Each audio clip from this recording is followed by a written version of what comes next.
اللہ اللہ اللہ اللہ اللہ اللہ اللہ اللہ الحمدللہ رب العالمین والصلاة والسلام علی حبیبہ محمد وآلہ وصحبہ اجمعین اعوذ باللہ من الشیطان الرجیم بسم اللہ الرحمن الرحیم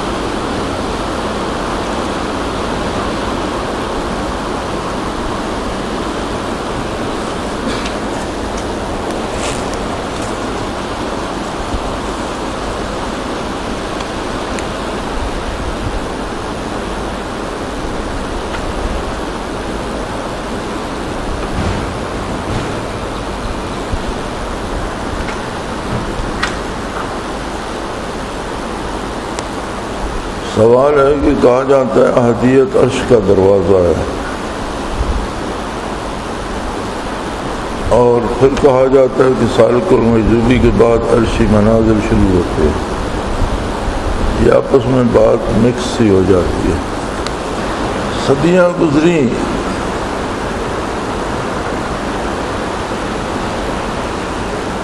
کہ اور گزرنے والی ان صدیوں میں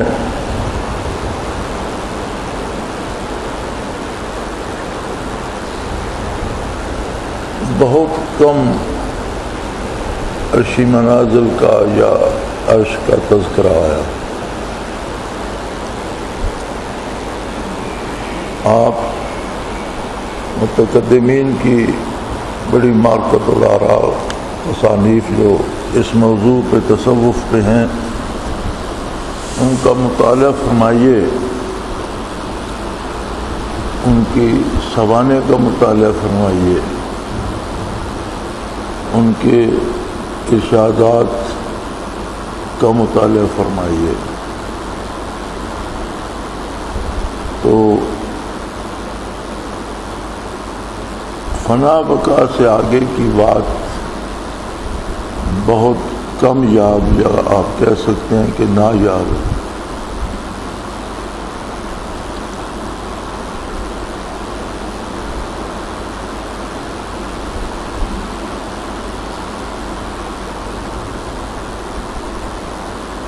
ایک دفعہ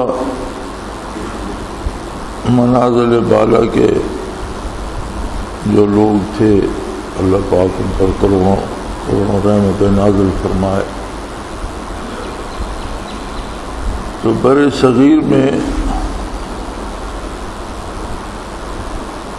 جو کشفن تلاش کیے گئے تو غالباً 11-12 حضرات تھے جو 14 صدیوں میں عرشی منازل تک پہنچے۔ ان میں چند ہستیاں تو معروف ہیں، جیسے علی الحجویری رحمۃ اللہ علیہ، یا معین الدین چشتی اجمیری رحمۃ اللہ علیہ، مجدد الثانی رحمۃ اللہ تعالی علیہ، اور باقی غیر معروف ہیں، لیکن آپ اندازہ کر سکتے ہیں کہ 14 صدیوں میں 14 بندے نہیں ملتے، 14 سے کم ہیں بر صغیر میں، اور بر صغیر ابتدائے اسلام سے لے کر آج تک اسلام سے خالی نہیں رہا۔ صحابہ کرام رضوان اللہ علیہم اجمعین کا آنا بھی ثابت ہے، اور پھر مسلمانوں کے ابتدائی ایام میں ہندوستان بر صغیر فتح ہونا شروع ہوا، اور صحابہ کرام رضوان اللہ علیہم اجمعین بھی بر صغیر کے شمال سے ہوتے ہوئے اور پہاڑی دروں سے گزرتے ہوئے چین تک گئے، تو یہ نہیں کہ یہاں اسلام بڑی تاخیر سے آیا. تبع تابعین کے بعد یہ منازل بہت کم نصیب ہوئے اور ان کا تذکرہ بہت ہی کم ملتا ہے.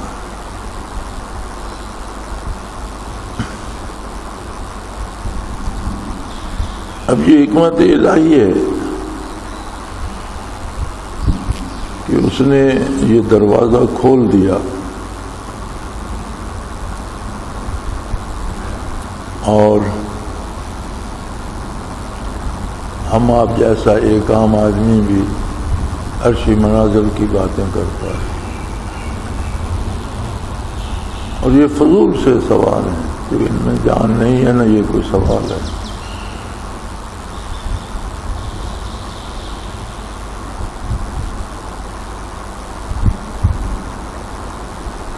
کیونکہ اگر اجتماعی طور پر لیا جائے تو زمین سے آگے آسمان کا تذکرہ ملتا ہے. تو کیا زمین اور آسمان کے درمیان کچھ نہیں؟ جب زمین سے بالا کی بات ہوتی ہے تو سیدھی آسمان پر جا کر اٹکتی ہے. تو درمیان میں کیا آپ کا خیال ہے فضا خالی ہے؟ اسی طرح 7 آسمانوں کا تذکرہ ملتا ہے تو 7 آسمان کیا ایک دوسرے کے ساتھ جڑے ہوئے ہیں یا ان کے درمیان کچھ نہیں؟ یہ عمومی سی باتیں ہیں. میرے خیال میں آپ کے پاس سوال ہیں نہیں تو آپ ایک عام سی بات کو لکھ کے تو اپنا وقت گزار لیتے ہیں کہ چلو یہی لکھ لو. اسی طرح 7 سماوات کے بعد جب شمار کیا جاتا ہے تو منازل عرش کی بات آتی ہے. درمیانی منازل کو وہ اہمیت نہیں دی جاتی جو عرش کی، یا جو جس طرح زمین پہ آپ لینڈ مارک لگاتے ہیں کہ ایک یہ لینڈ مارک ہے اگلا وہ لینڈ مارک، تو درمیان میں بھی تو زمین ہوتی ہے. تو یہ کوئی سوال نہیں ہے، یہ تو ویسے آپ نے لکھ دیا. آپ کے پاس میرے خیال میں آپ کے پاس سوال ہے ہی نہیں، اس لیے کہ آپ کو مفت میں مراقبات مل جاتے ہیں، اس پہ کوئی وقت بھی نہیں لگتا، مجاہدہ بھی نہیں لگتا، کاروبار بھی نہیں چھوڑنا پڑتا، گھر بار بھی نہیں چھوڑنا پڑتا، تو آپ اس پہ اتنی توجہ ہی نہیں فرماتے. اور سب سے بڑی عجیب بات ہے کہ اس موضوع پہ جو کچھ حضرت رحمۃ اللہ علیہ نے لکھا اسے کوئی نہیں پڑھتا.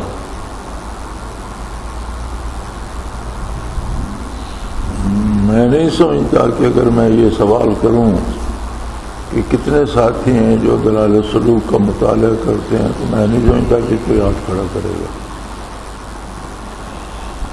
وہی ایک جو قرآن کے ساتھ رویہ عام مسلمان کا ہے کہ اس کا احترام ہے، ادب ہے، اسے اونچی جگہ پہ رکھ دو، بس وہی بات ہے کہ اس فن کا طالب بھی ہو، اس پہ وقت بھی لگا رہا اور اس کے بارے معلومات بھی حاصل نہ کرے، پڑھے بھی نہیں، تو کتنی عجیب بات ہے. لیکن ہم نہیں پڑھتے. اسی طرح تب سے اب تک کچھ نہ کچھ اس موضوع پہ لکھا جاتا رہا ہے. تو اکثر سوالات جو آتے ہیں وہ وہی ہوتے ہیں جو پہلے کئی بار چھپ چکے ہیں، کتابوں میں موجود ہیں. وہ اس لیے بار بار سامنے آتے ہیں کہ لوگ مطالعہ آپ لوگ نہیں کرتے، اور شاید جب ہم نہیں ہوں گے، کوئی یہ چیزیں بتانے والا نہیں ہوگا، تو پھر ان کتابوں کو قرید کر پڑھا جائے گا اور ان پہ رائے دی جائے گی، حق میں خلاف بحثیں ہوں گی، مذاکرے ہوں گے، باتیں ہوں گی. لیکن اب جب وہ حالات بھی موجود ہیں، وہ افراد بھی موجود ہیں، وہ بات بھی موجود ہے، تو اب انہیں پڑھنے کی ضرورت پیش نہیں آتی. تو عرفاً یہ چیزیں کہہ دی جاتی ہیں کہ یہ آسمان سے آگے عرش عظیم ہے، اور اگر کسی کو عادیت نصیب ہو گئی تو گویا عرش عظیم کا دروازہ کھل گیا. جو کچھ عرفاً کہا جاتا ہے وہ کچھ اور ہوتا ہے، اور جو کچھ ایک ایک کر کے گن کے کہا جاتا ہے، وہ کچھ اور ہوتا ہے۔ تو منازل عرش جو ہیں وہ سالک المجذوبی کے بعد شروع ہوتی ہیں، اور عادیت بالائے آسمان ہے، اس لیے کہہ دیا جاتا ہے کہ عادیت عرش عظیم کا دروازہ ہے۔ یہ باتیں عرفی ہیں، جیسے ہم یہاں کہہ دیتے ہیں کہ جی وہ چاند ہے، لیکن ہمارے اور چاند کے درمیان بھی بے شمار مخلوق ہے، بے شمار فاصلے ہیں، ان میں رہنے بسنے والی بہت سی مخلوق ہے، ہم کہہ دیتے ہیں وہ سورج ہے یا وہ آسمان ہے، اور سورج اور ہمارے درمیان یہ نہیں ہے کہ ہم قدم اٹھائیں گے تو اگلا قدم سورج پہ ہوگا۔ تو یہ عرفاً کہہ دیا جاتا ہے اور درست کہا جاتا ہے کہ منازل بالا کی ابتدا ہو جاتی ہے، اور اس سے عادیت سے نیچے کوئی منزل جو ہے تصوف کی یا مراقبہ ہے نہیں۔ نیچے کا جو فاصلہ ہے وہ فاصلہ ضرور ہے لیکن منزل نہیں ہے۔ منزل سے اصطلاح تصوف میں مراد یہ ہوتی ہے کہ وہ کیفیت جو آدمی کی فکر اور اس کے حالات کو، کردار کو تبدیل کرے، اسے منزل کہا جاتا ہے۔ تو چونکہ لطائف کے بعد پہلی منزل عادیت ہے، جس کا اثر فکر پر، مزاج پر اور کردار پر بھی توحید باری کے یقین کے ساتھ پڑتا ہے اور متاثر کرتا ہے کہ واقعی اللہ واحد ہے، لا شریک ہے۔ تو اس لیے عادیت کو منزل کہا جاتا ہے، جو درمیانی فاصلہ ہے اسے شمار نہیں کیا جاتا۔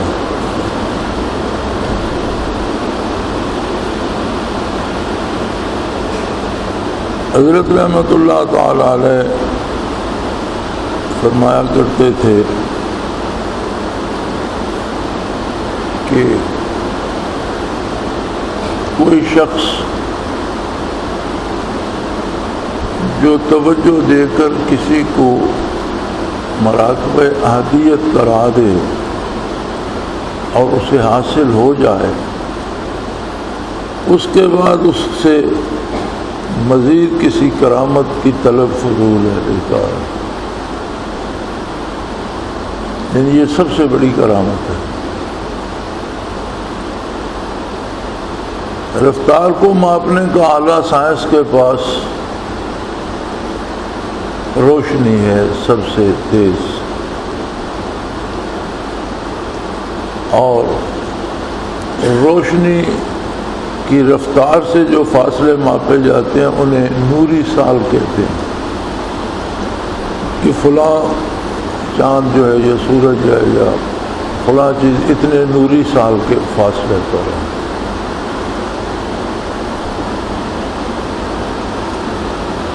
روشنی سے روح کی رفتار بہت زیادہ ہے۔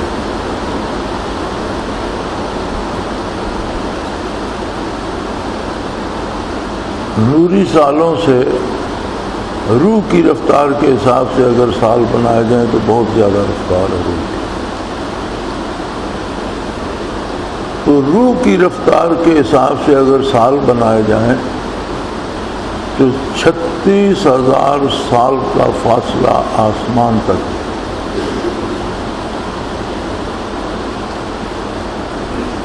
اور آسمانوں سے گزر کر عادیت تک 14,000 سال کا فاصلہ ہے روح کی رفتار سے۔ یہ 50,000 سال کا فاصلہ روح کی رفتار سے بنتا ہے کہ اگر کوئی از خود اللہ اللہ کرتا رہے اور اس کی روح میں قوت پرواز آ جائے وہ ذکر کرتا. آخر نبی کریم صلی اللہ علیہ وسلم کی امت ہیں, اس کا عقیدہ درست ہو, عمل درست ہو, از خود بیٹھ کر ذکر کرتا رہے اور اس کی روح کو قوت پرواز نصیب ہو جائے تو 50,000 سال میں وہ احدیت پر پہنچ سکتا ہے اگر اس کی روح رکے نہیں, چلتی رہے.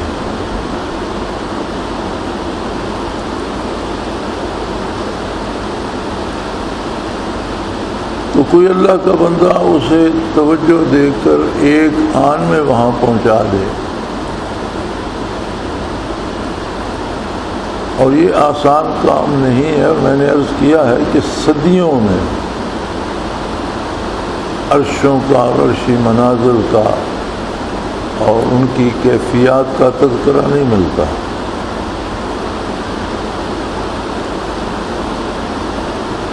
من جانب اللہ ایک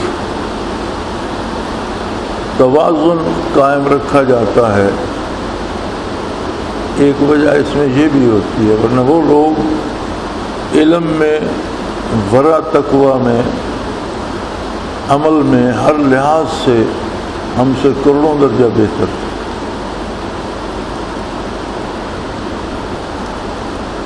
تو اللہ کریم ایک توازن قائم رکھتے ہیں دنیا کی بقا کے لیے کہ پہلے جب بھی ظلمتیں بڑھتی تھیں نبی مبعوث ہو جاتا تھا, ایک توازن ہو جاتا تھا, ایک طرف تاریکی دوسری طرف نور آ گیا, ایک طرف برائی دوسری طرف نیکی آ گئی. آپ صلی اللہ علیہ وسلم ختم المرسلین تھے, آپ کے بعد کوئی نئی نبوت نہیں ہے. تو آپ کے امت کے علماء کو فرمایا آپ نے صلی اللہ علیہ وسلم, علماء امتی کا انبیاء بنی اسرائیل, میری امت کے علماء اسرائیل کے انبیاء کی مثال ہیں. تو اس سے مراد یہی ہے کہ جیسے پے بپے انبیاء آتے تھے اس امت میں وہ فریضہ علماء سر انجام دیں گے. یہ نہیں کہ علماء نبیوں کے برابر ہو گئے ہیں شان میں, جو فریضہ ادا کرنے کے لیے انبیاء تشریف لاتے تھے اس امت کے علماء ربانی وہ فریضہ سر انجام دیں گے. تو اس اعتبار سے یہ منازل بھی غالباً عام ہوتی رہتی ہیں. اور یہ زمانہ شاید بہت ہی ظلمت کا زمانہ ہے کہ اس میں منازل عرش تک عام ہو گئی ہیں کہ اس کی اپنی عطا ہے اور اس کی اپنے پروگرام ہیں, وہ خود بہتر جانتا ہے. اور اسی ضمن میں یہ بات بھی سمجھ آتی ہے کہ شروع میں جب ہم یہ روایات پڑھتے تھے کہ عیسیٰ علیہ السلام کو باقی رکھا گیا تو سوال ذہن میں آتا تھا, لیکن سوال کرنے کی جرأت نہیں ہوتی تھی کہ اگر نبی کی ضرورت باقی رہ گئی تو اللہ نبی پیدا کر سکتا ہے, اور ضرورت باقی نہیں رہی حضور کی بعثت سے تو پھر نبی کو باقی رکھنے میں کیا حکمت ہے. بات سمجھ میں نہیں آتی تھی کہ ضرورت ہی نہیں ہے تو باقی رکھنے کا مقصد کیا ہے, اور اگر ضرورت ہے تو اللہ کو کون روکتا ہے, پیدا کر سکتا ہے. اور پھر جب میدان عمل میں داخل ہوئے تو پتہ چلا کہ یہ توازن برقرار رکھنے کے لیے جب برائی بڑھتی ہے تو اسے روکنے کے لیے وہ قوت درکار ہوتی ہے جو انبیاء علیہ الصلوۃ والسلام کی فیوزات جنہیں کہا جاتا ہے, جو برکات طلب اثر سے نصیب ہوتی ہیں. اور جو ظلمت بڑھتی ہے اس پائے کے مراقبات اہل اللہ کو نصیب ہوتے ہیں, اتنی قوتیں دی جاتی ہیں کہ جو اس اندھیرے میں ایک راستہ روشن رہے اور چلنے والوں کو راہ ملتی رہے. ایسا نہ ہو کہ کوئی تلاش کرنے والا تو ہو لیکن دنیا میں کوئی راستہ دکھانے والا نہ ہو یا راستہ دکھائی نہ دے. تو پھر سمجھ آئی کہ ایک دور ایسا بھی آئے گا کہ ظلمت اتنی بڑھ جائے گی کہ ولی کے انوارات کی روشنی شاید ناکافی ہو یا شب دیجور میں ایک جگنو ثابت ہو. تو وہ وقت نزول عیسیٰ علیہ السلام کا ہوگا کہ وہ حضور کے تو امتی شروع سے ہیں ہی، سارے نبی بھی امتی ہیں، تو زمین پہ تشریف لا کر اسی دین کی ترویج کریں گے جو نبی کریم صلی اللہ علیہ وسلم نے مخلوق کو عطا فرمایا ہے، لیکن نبی کی قوت سے کریں گے۔ ان کی قوت جو ہوگی، نور جو ہوگا وہ نور نبوت ہوگا، اتنی ظلمت ہوگی کہ اس میں راستہ دکھانے کے لیے نور نبوت کی براہ راست ضرورت پڑے گی۔ تو یہ اللہ کا احسان ہے اور اس کا اپنا نظام ہے، لیکن ہمیں دیکھنا یہ ہے کہ جن لوگوں کو ہم یہ بلب لگاتے ہیں، ٹیوبیں لگاتے ہیں، یہ لائٹیں لگی ہوئی ہیں کمرے کو روشن کرنے کے لیے،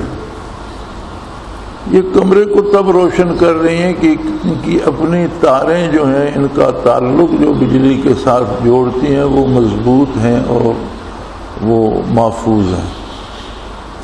اگر وہ کہیں سے ننگی ہو جائیں یا تار کمزور پڑ جائے، آدھی رہ جائے، کچھ حصے اس کے ٹوٹ جائیں،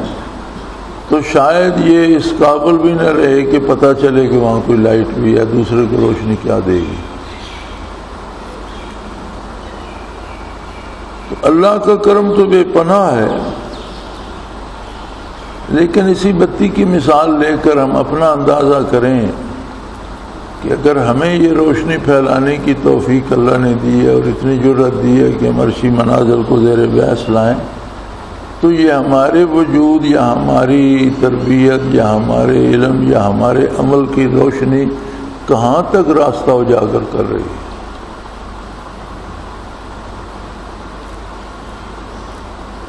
تو اس میں تو دیکھا جائے تو ہمارا عالم تو یہ ہے کہ جیسے آپ بتی لگا دیں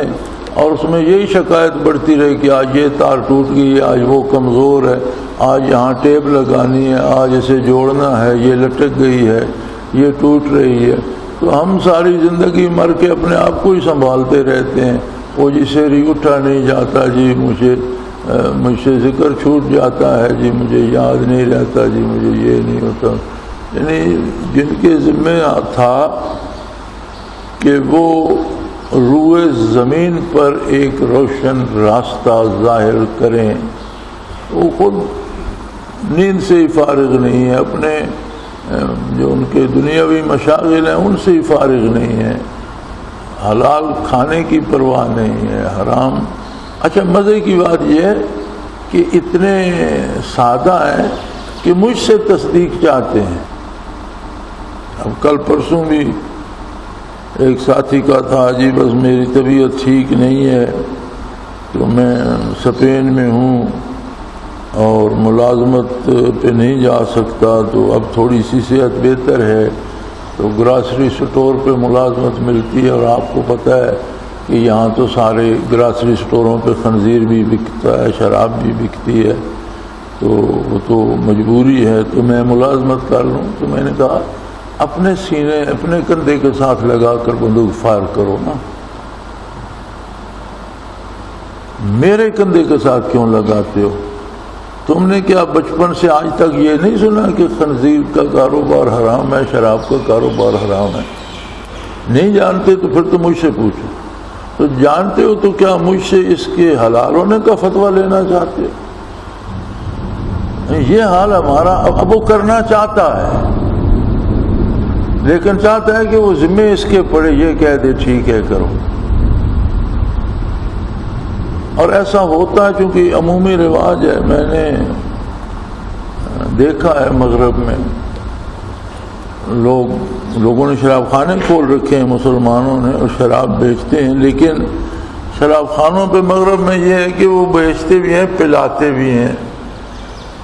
بوتل ہے وہ لگا ہوتا ہے ایک ہینڈل سا، اس میں الٹی بوتل رکھ دیتے ہیں، وہ نیچے سے ٹوٹی دوائی تو گلاس بھر گیا، جس نے گلاس پینا پی، لیکن وہ کھول کر نہیں بیچتے، بوتل جو لے پلاتے نہیں ہیں۔ تو میں نے پوچھا کہ جب شراب ہی بیچتے ہو تو بوتل بیچ لیتے ہو تو گلاس بیچنے میں کیا حرج ہے؟ مجھے نہیں، ہمارے حضرت صاحب نے فرمایا تھا کہ کھول کر بیچنا تو حرام ہے، تو تم تو بند بوتل بیچتے ہو، بیچ میں کیا ہے اس کے، تم کوئی ذمہ دار ہو، یہ بیچتے رہو۔ یعنی یہ فتوے ہیں لوگوں کے پاس، اور وہ حضرات بھی ابھی پاکستان میں زندہ ہیں اور بڑے مدعی ہیں بنے ہوئے پیری اور پارسائی کے، تو چونکہ ان کو بھی حصہ ملتا ہے، پیسے ملتے ہیں، تو اب کیسا عجیب فتویٰ ہے کہ بھئی بند ہے بوتل، تم اس کے ذمہ دار تو نہیں، اندر کیا ہے، پیک بوتلیں بیچتے رہو، پیٹی بند بیچتے رہو۔ تو میں نے کہا بھائی مجھ سے یہ فتوے حاصل نہیں کیا کرو، میں تو یہ کہتا ہوں کہ اگر وہاں حلال میسر نہیں ہے تو یہاں دال روٹی کھا لو، وہاں لینے کیا جاتے ہو؟ ہم بھی تو انسان ہیں، جاپان سے لے کر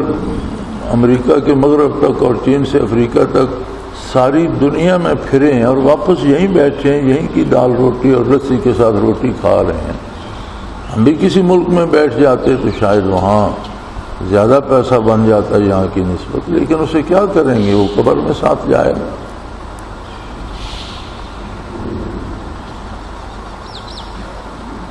تو کس شریف آدمی نے آپ سے، کیوں آپ مجبور ہیں، آپ کو کیا ضرورت ہے اسپین میں رہنے کی؟ اگر حلال نہیں ملتا تو گھر آ جاؤ، مزدوری کر لو۔ تو میں عرض یہ کرنا چاہتا تھا کہ اگر اللہ نے ہمیں ان باتوں تک رسائی حاصل کی ہے اور ان کی خبر حق تک پہنچائی ہے، اور یا ان کی کیفیات کا کوئی ذرا نصیب کیا، تو اس کا نتیجہ تو یہ ہونا چاہیے کہ دوسروں کو راستہ دکھائی دے، روشنی ہو، ایک راستہ پیدا ہو اور پتہ چلے۔ لیکن ہم میں سے اکثریت ان کی ہے کہ جو ساری زندگی اپنے لیے دعائیں کرواتے رہتے ہیں کہ جی مجھ سے شعر ہی اٹھا نہیں جاتا، دعا کر دے، اور مجھ سے ذکر چھوٹ جاتا ہے، دعا کر دیں، اور مجھے وسوسے بہت آتے ہیں، دعا کر دیں۔ کمال ہے، یعنی اپنے آپ کو سنبھالا نہیں جا رہا۔ ایک بلب لگایا، وہ خود ہی نہیں، فٹ ہی نہیں ہو رہا، کبھی ادھر سے ڈھیل ہو جاتا، کبھی ادھر سے ڈھیل ہو جاتا، تو روشنی کہاں آئے گی؟ تو یہ کیفیات جو ہیں یہ بالکل اس طرح سے اللہ کریم عطا فرماتے ہیں کہ یہ دوسروں کے لیے روشنی کا اور راہ حق کو واضح کرنے کا سبب بنے، اور دنیاوی ظلمتوں، کفر و شرک، برائی بدکاری کی ظلمتیں راہ حق کو الجھا نہ دیں کہ عام مسلمان کے سامنے کوئی راستہ ہی واضح نہ رہے۔ جس طرح ہم دیکھتے ہیں کہ رہنمائی کا کام علماء کا کام تھا، عجیب زمانہ آ گیا کہ علماء خود آپس میں ہی الجھ رہے ہیں اور ہمیں کوئی متفقہ راستہ نہیں ملتا کہ اس پہ علماء راضی ہیں کہ یہ درست ہے۔ آیہ کریمہ قرآن کی ہوتی ہے، مفاہیم اس کے الگ الگ ہوتے ہیں۔ اب اگلے دن ایک بہت بڑے عالم جو تھے وہ بدعت کی تعریف کر رہے تھے کہ بدعت کوئی گناہ نہیں ہے، اور دلیل قرآن سے دے رہے تھے، اللہ بدیع السماوات والارض، اللہ نے آسمانوں اور زمینوں کو نہیں تھے شروع سے بنایا، پہلا بنانے والا ہے، تو سب سے بڑی بدعت جو ہے وہ اللہ نے کی، بدعت کرنا کیا گناہ ہے؟ اب قرآن کریم کے ساتھ اس طرح کا مذاق اور اس کے معنوں کو اس طرح سے بدلنا، حالانکہ وہ پڑھے لکھے آدمی ہیں اور جانتے ہیں کہ بدعت اصطلاحی اور چیز ہے اور لغوی اور چیز ہے۔ لغت میں تو بدعت ہر نئے کام کو کہیں گے۔ آسمان و زمین نہیں تھے، عدم میں تھے، اللہ نے انہیں وجود دیا تو فرمایا بدیع السماوات، شروع سے بنانے والا، پہلی دفعہ پیدا کرنے والا۔ اور لغوی بدعت جسے شریعت میں بدعت کہتے ہیں، اس کا مفہوم کچھ اور ہے۔ وہ کام ہے جسے حضور نے کرنے کا حکم نہ دیا ہو یا آپ کی تعلیمات میں نہ ہو، جس پر حضور نے نہ یہ فرمایا ہو کہ ایسا کرنا ثواب ہے، اگرچہ وہ مباح بھی ہو، ایک جائز کا۔ مثلا ہم کھانے پینے پہ پابندی نہیں، اس زمانے میں تو چائے نہیں تھی، اب ہم چائے پیتے ہیں، تو کوئی بدعت نہیں ہے، حلال چیزیں انہیں ملا کے چائے بن جاتی ہے، مباح ہے، حلال ہے۔ لیکن کوئی یہ کہہ دے کہ چائے پینا باعث ثواب ہے اور یہ عبادت سمجھ کر پینی چاہیے، تو عبادت میں داخل ہو کر بدعت بن جائے گی، یہ دین کا حصہ تو نہیں ہے نا۔ جب اس پہ آپ ثواب کہیں گے تو وہ بدعت اصطلاحی یا شرعی بدعت بن جائے گی، کہ جو نبی کریم نے نہیں فرمایا کہ اس طرح کا مشروب پینا ثواب ہے اور آپ نے کہہ دیا ثواب ہے، تو ایک دین میں ایک نئی ایجاد ہوگی۔ تو وہ خوب اچھی طرح جانتے ہیں، ہم سے زیادہ پڑھے لکھے ہیں، لیکن قرآن کریم کا بھی مذاق اڑا رہے تھے، اس لیے کہ ان بدعات میں اور رسومات میں انہیں پیسے ملتے ہیں، اور سال میں 6-7 دفعہ وہ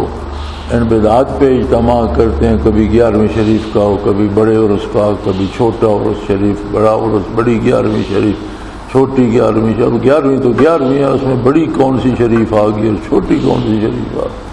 تو مختلف بہانے ہیں کہ لوگوں کو جمع کر کے چادر بچھا دو اور نوٹوں کی گٹھڑی باندھ لو، اور میں نے ان کو بوریوں میں شام کو نوٹ لے جاتے ان کے بارے سنا ہے کہ شام کو بوریاں بھر کے لے جاتے ہیں، گننے کی فرصت نہیں ہوتی، تو اس کے لیے یہ وہ کرتے رہتے ہیں۔ تو اب جب ان لوگوں نے وہ راستہ دکھانا تھا، وہ بھی اس پہ تاریکیاں پھیلا رہے ہیں، تو یہ سبب ہے کہ اللہ کریم نے مجھ جیسے آپ جیسے لوگوں کو یہ نعمت عطا کی کہ ہم اسے اپنے آپ پہ اس طرح نافذ کریں کہ ہم چلتے پھرتے دین کا نمونہ بن جائیں، ہمارا ملنا جلنا اٹھنا بیٹھنا، کوئی چاہے تو اسے کوئی رہنمائی مل سکے۔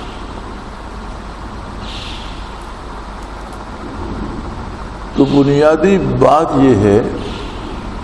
کہ عمل کرنے کے لیے جاننا شرط ہے، علم شرط ہے۔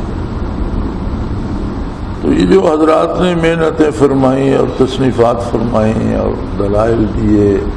وضاحتیں فرمائیں، تو میری گزارش یہ ہے کہ ان کا مطالعہ اگر باقاعدگی سے بندہ مہینے میں 30 صفحے نہیں ہوتے المرشد کے، اور ایک مہینے میں روزانہ 1 صفحہ بھی پڑھا جائے تو کچھ تو بات سمجھ آتی رہے۔ تو دیکھا یہ جاتا ہے کہ زور زبردستی شور شرابہ کرنے سے ساتھی خرید تو لیتے ہیں، مطالعہ بہت کم فرماتے ہیں۔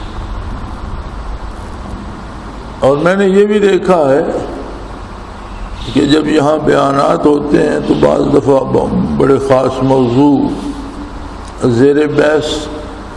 کچھ مخصوص لوگوں کے لیے زیر بحث لائے جاتے ہیں، جنہیں میری سمجھ کے مطابق یا میرے علم کے مطابق میں سمجھتا ہوں کہ انہیں یہاں ٹھوکر لگ رہی ہے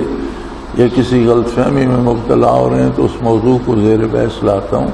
اور میں دیکھتا رہتا ہوں کہ جن کی خاطر بات کی جاتی ہے وہ تب آتے ہیں جب نماز کھڑی ہو جاتی ہے، ان کے ذہن میں یہ ہوتا ہے کہ ہم تو یہ ساری باتیں جانتے ہیں، سننے کی کیا ضرورت۔ جن کی خاطر وہ سارا اہتمام کیا جاتا ہے نا، مرے تھے جن کے لیے وہ رہے وضو کرتے،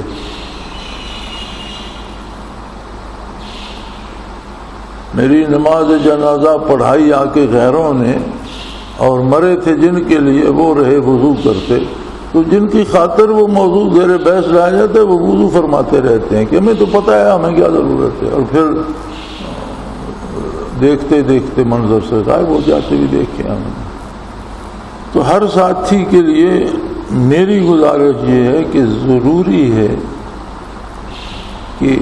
ان تصنیفات کو زیر مطالعہ رکھیں، المرشد کو باقاعدگی سے پڑھیں، اور اس کے مضامین پہ غور کریں، تو یہ چیزیں واضح ہوتی جائیں، پتہ چلتا جائے، اور اپنی ذمہ داری کا احساس کریں کہ کہاں میں، کہاں یہ مقام اللہ اللہ، کہاں ہم اور کہاں منازل عرش کی باتیں اور بحثیں۔ تو یہ کوئی میں نہیں سمجھتا کہ ہم پہلوں سے زیادہ بڑے عالم ہیں یا پہلوں سے زیادہ نیک ہو گئے ہیں یا پہلوں سے زیادہ ہم نے کوئی قربانیاں دی ہیں، کچھ بھی نہیں۔ ضرورت ہے دنیا کی، اس دور کی، اس عہد کی۔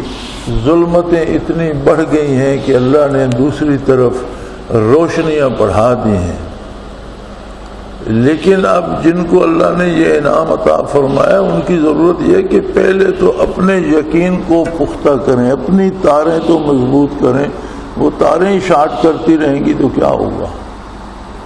اپنے یقین کو پختہ کریں اور میدان عمل میں اس یقین سے نکلیں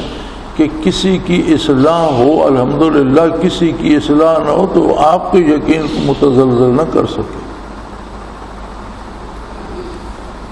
اللہ کریم توفیق عطا فرمائے۔ آخر دعوانا ان الحمدللہ رب العالمین، الحمدللہ رب العالمین والصلاۃ اللہم ربنا لا تفتنا بغضبک ولا تهلكنا بعذابک واعف عنا كل ذلك اللہم ربنا لا تسلط علینا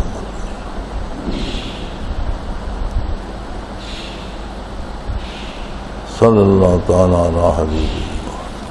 برحمتک یا اللہ اللہ اللہ اللہ اللہ اللہ اللہ اللہ۔ حضرت امیر محمد اکرم آبان مد ذلہ العالی دارالعرفان منارہ ضلع چکوال میں سالہ سال سے قرآن و حدیث کے اوپر خطابات کر رہے ہیں اور سلسلہ نقشبندیہ اویسیہ کے مطابق لوگوں کو ذکر الہی کی تربیت دے رہے ہیں۔ وہ قرآن پاک کی تفسیر ترتیب وار بیان کر رہے ہیں۔ تفسیر قرآن کو وہ موجودہ ملکی اور بین الاقوامی حالات کے مطابق بیان کرتے ہیں۔ موٹر وے سے کلر کہار کے انٹرچینج سے نکلتے ہوئے کلر کہار کی جھیل سے ہوتے ہوئے میانی، بوچھال اور نور پور سے گزرتے ہوئے دارالعرفان منارہ پہنچ سکتے ہیں۔ حضرت امیر محمد اکرم آبان نے بچیوں اور بچوں کی دینی اور دنیاوی تعلیم کے لیے سقارہ اکیڈمی کے نام سے ایک درسگاہ بھی قائم کی ہے، جس کا افتتاح ملک پاکستان کے صدر جنرل محمد ضیاء الحق نے اپنے دست مبارک سے کیا تھا۔ وہ تمام احباب جو اسلام کی طلب رکھتے ہیں ان سے گزارش ہے کہ دارالعرفان منارہ ضلع چکوال میں امیر محمد اکرم آبان صاحب کے خطابات سے مستفید ہوں۔ وہ ہر جمعے کو نماز سے پہلے بیان فرماتے ہیں۔ ہر ماہ کی پہلی اتوار کو ماہانہ اجتماع ہوتا ہے جس میں آپ خصوصی خطاب فرماتے ہیں اور پاکستان کے چاروں صوبوں سے احباب اس اجتماع میں شرکت کرتے ہیں۔ اس کے علاوہ یہاں سال میں 2 مرکزی اجتماعات بھی ہوتے ہیں، ایک رمضان المبارک میں اعتکاف کا اجتماع اور دوسرا جولائی اور اگست میں 40 دن کا اجتماع ہوتا ہے جس میں روحانی تربیت کی جاتی ہے۔ اپنا خون سیماب دے کر اتنا ہم کر جائیں گے، نام آقا کا چمن میں پھر رقم کر جائیں گے۔